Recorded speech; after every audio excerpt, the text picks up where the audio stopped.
The next important piece to discuss is the time and also the location. So this game is a business tool, but it definitely needs to be a little bit time bound, again, to get people excited and kind of moving through things. So one, you're gonna need to have a timer or use the one on your phone. And the idea is that we're giving people this option to do some like quick sorting of cards and really looking for that gut reaction and trusting their gut. So we want them to have sufficient time. I typically say the game takes about 2 hours to complete.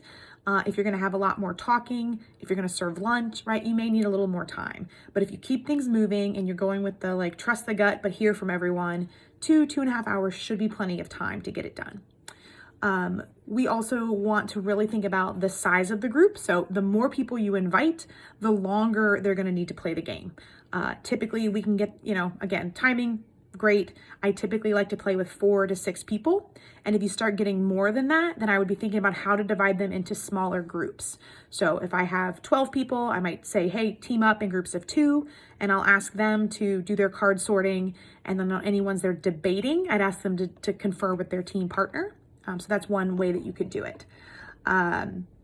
Again, rapid fire sorting is really important. So kind of going through and making sure we're doing it quickly. You'll see more about that as we go on and we describe how the decks of cards work. The focus really needs to be on your discussions. So this is an example of, yeah, we can lay down cards, but I want to hear the story. I want to hear why integrity really matters to the CEO and why, the VP of ops or whatever, right, really cares about attention to detail. Like there's things like that you just need to get people listening for why it matters and why it helps in your business.